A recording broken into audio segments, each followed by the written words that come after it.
Assalamualaikum.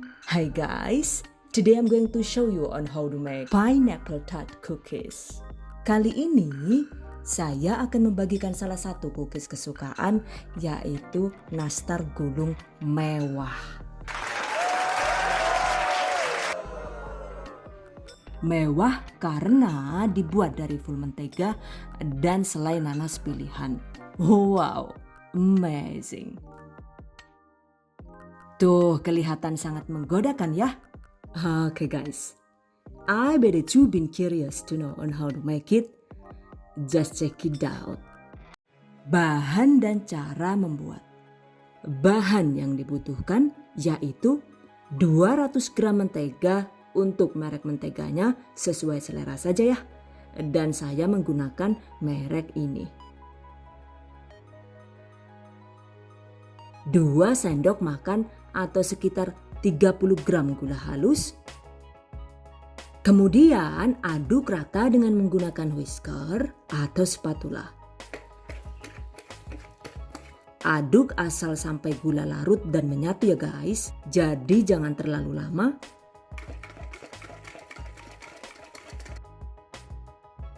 Tambahkan 1 buah kuning telur. Aduk rata.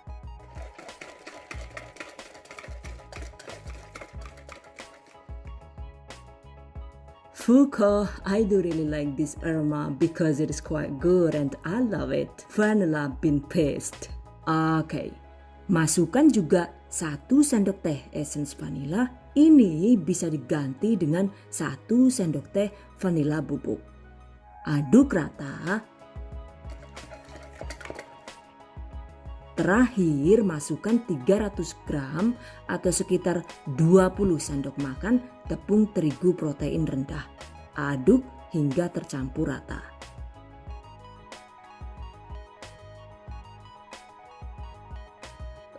Jika susah diaduk begini, lanjut diaduk dengan tangan saja ya.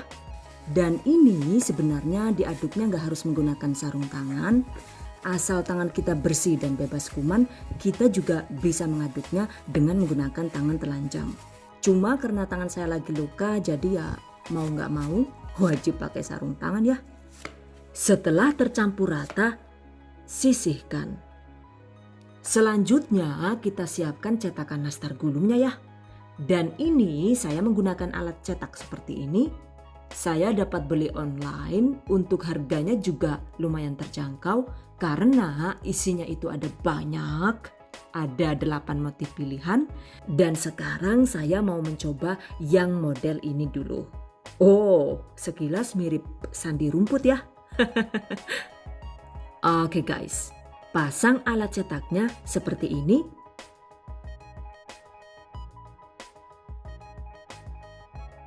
Lalu isi dengan secukupnya adonan.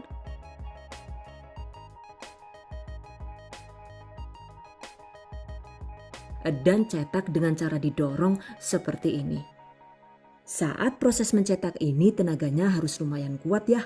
Karena itu ini saya minta bantuan suami saya untuk mencetak hingga adonan habis. Karena jempol saya sakit dan mumpung lagi di rumah aja gitu loh. Oke. Dan setelah dicetak begini, selanjutnya siapkan pengukur sederhana yang dibuat dari kertas atau apa gitu dengan panjang 5 cm seperti ini ya. Dan potong adonan yang sudah dicetak dengan cara diukur seperti ini agar bisa sama panjang.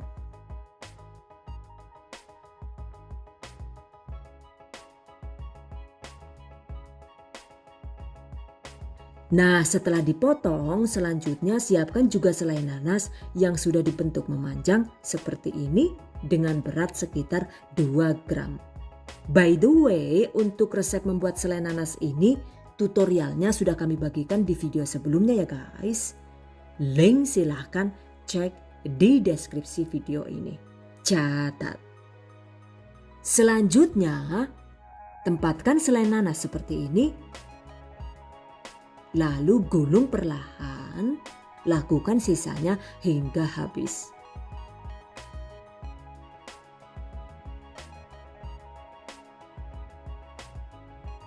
Lalu tempatkan di loyang yang sudah dioles margarin atau di alas kertas roti. Dan ini dia, satu resep ini itu bisa jadi sekitar 64 sampai dengan 72 buah nastar gulung. Tergantung ukuran nastarnya.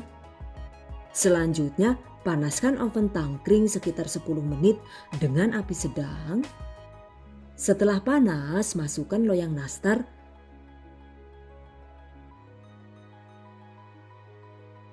Panggang dengan menggunakan api sedang agak kecil sekitar 15 menit. Nah, sambil menunggu, sekarang kita buat untuk olesan nastarnya. Bahan yang dibutuhkan yaitu 2 buah kuning telur, kemudian 2 sendok makan minyak goreng, lalu 2 sendok teh susu kental manis. Aduk hingga tercampur rata. Dan untuk warna yang lebih cantik, kita bisa menambahkan sedikit saja pewarna kuning tua atau pewarna warna kuning telur. Aduk rata. Sisihkan. Balik lagi ke nastar tadi dan ini dia. Setelah 15 menit dipanggang, kecilkan api kompor lalu lanjut dipanggang dengan menggunakan api kecil sekitar 10 menit lagi. Jadi salah satu kunci nastar bisa awet tahan lama adalah dengan cara dipanggang agak lama menggunakan api kecil. Nah, ini dia. Setelah 10 menit dipanggang dengan api kecil, nastar sudah matang luar dalam. Biarkan nastar sampai agak dingin agar teksturnya itu tidak terlalu rapuh dan yang retak-retak ini bisa menyatu kembali. Tuh, lihat, setelah dingin permukaan nastar yang tadinya itu agak retak sekarang sudah terlihat menyambung dan kembali mulus. Nah, sekarang tinggal dioles dengan bahan polesan yang sudah kita buat. Poles secara menyeluruh agar hasilnya itu bisa cantik dan terlihat kinclong. Karena nastar yang dipoles secara merata nantinya itu akan terlihat lebih cantik dan mewah ya. Dan karena terlihat lebih cantik, sudah pasti juga akan meningkatkan harga jual nastar itu sendiri. Catat.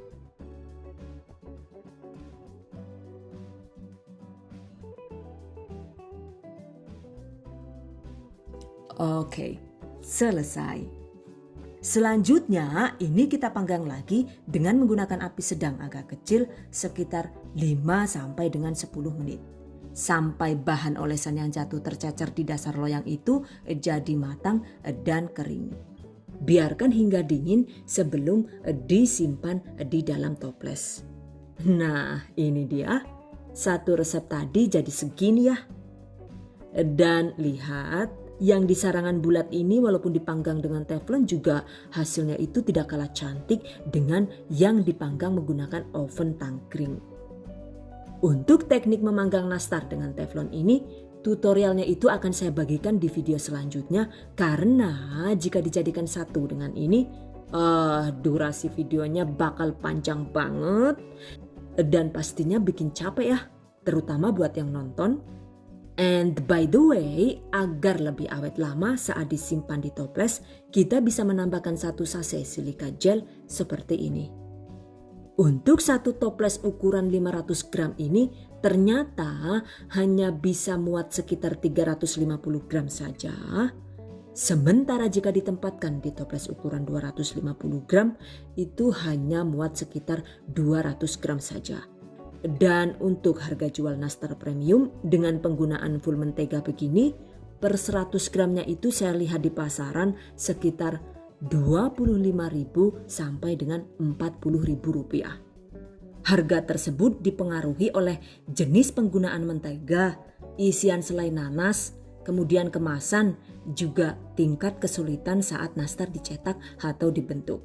Jadi misalnya kita mau jual dengan berat 350 gram ini, maka harganya itu adalah sekitar 84.000 sampai dengan 140.000 rupiah per satu toples. Kira-kira hitungannya seperti itu ya. Untuk lebih jelasnya, modalnya berapa, untungnya berapa, silahkan cek di deskripsi video ini. Catat. By the way, kapan hari itu saya kan bikin satu resep lagi tuh. Dan untuk cetakannya saya menggunakan yang model ini. Sekilas mirip rumput liar ya. Oke, untuk caranya masih sama. Cuma untuk motif yang ini panjang adonannya itu lebih panjang 1 cm dari yang tadi, yaitu 6 cm. Begitu juga dengan isian selai nanasnya guys. Karena lebih panjang jadi isiannya juga dibuat lebih besar, yaitu sekitar 3 gram. Jadi emang yang ini ukurannya itu lebih besar sedikit dari yang motif di awal tadi. Dan sama seperti tadi, nastar dipanggang hingga matang luar dalam. Setelah itu dinginkan sebentar. Setelah dingin baru dipoles dengan bahan polesan, dan ini sengaja saya poles sampai 2 kali agar hasilnya itu lebih medok dan kinclong. Setelah itu lanjut dipanggang lagi sekitar 5 sampai dengan 10 menit hingga matang merata. Sementara satu loyang lainnya itu sengaja saya panggang dengan menggunakan oven listrik. Jika menggunakan oven listrik, setelah oven dipanaskan sekitar 15 menit, selanjutnya setting oven dengan suhu rendah. Dan ini saya menggunakan Mito Chiba MO888. Jadi seperti biasa saya setting di suhu 110 derajat Celcius. Gunakan api bawah lalu panggang selama 10 menit.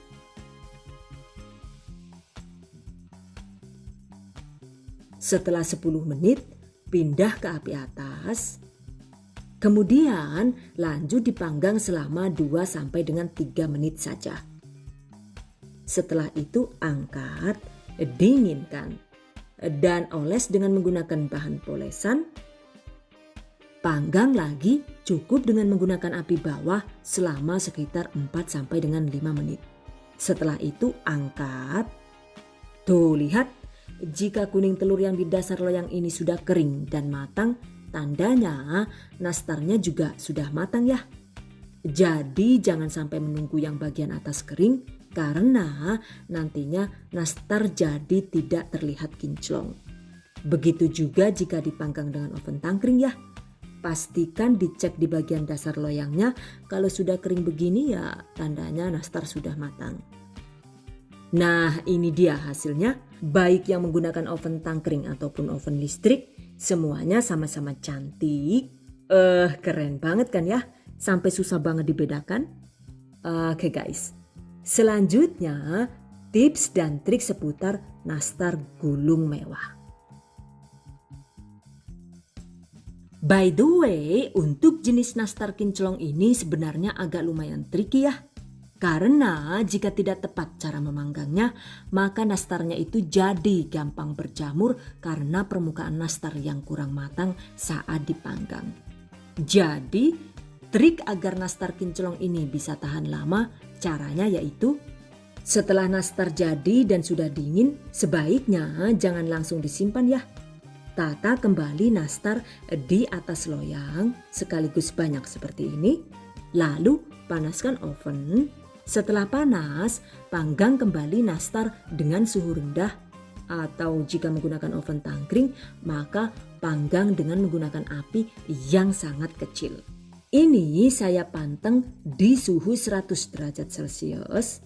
Kemudian dipanggang sekitar 25 sampai dengan 30 menit dengan posisi pintu oven dibiarkan terbuka seperti ini.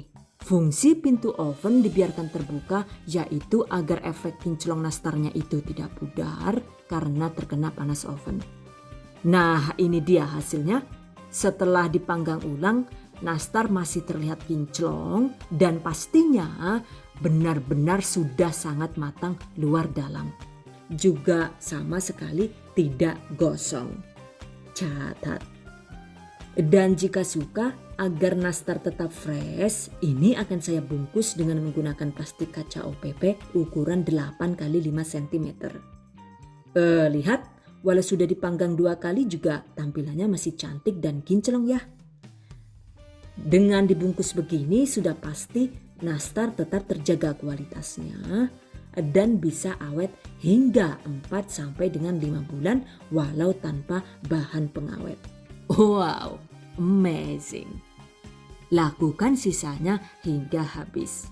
Selesai. Sekarang nastar siap disajikan untuk menyambut Lebaran. Jika adonan tinggal sedikit agar adonannya itu semua bisa dicetak, sebaiknya cetak secara manual tanpa menggunakan alat pendorongnya ya. Jadi caranya yaitu langsung dicelotot seperti ini. Tuh, akhirnya bisa habis semua kan ya adonan nastarnya. Untuk penggunaan mentega, jika diganti dengan margarin juga boleh. Cuma hasilnya itu adonan jadi lebih berat saat dicetak ya. So, solusinya sebaiknya untuk takaran margarin ini tambahkan sekitar 15 sampai dengan 20 gram.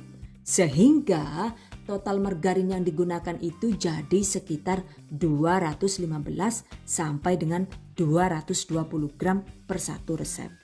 Catat. Untuk hasil nastar yang tidak rawan retak saat dipanggang, kita bisa mengurangi takaran tepung terigu sekitar 15 sampai dengan 30 gram, lalu ganti dengan penambahan tepung maizena alias pati jagung sesuai dengan berat tepung terigu yang kita kurangi.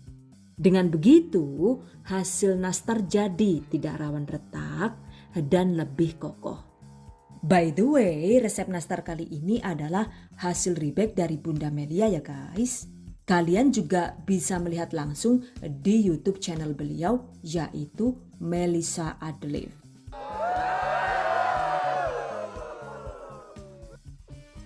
Tuh, punya beliau juga cantik banget kan ya hasilnya. Oke guys, demikian tadi cara membuat nastar gulung mewah ala The Hasan video. Semoga bermanfaat. And I hope you guys enjoy this tutorial today. Thank you so much for watching. See you guys next time. Wassalamualaikum warahmatullahi wabarakatuh.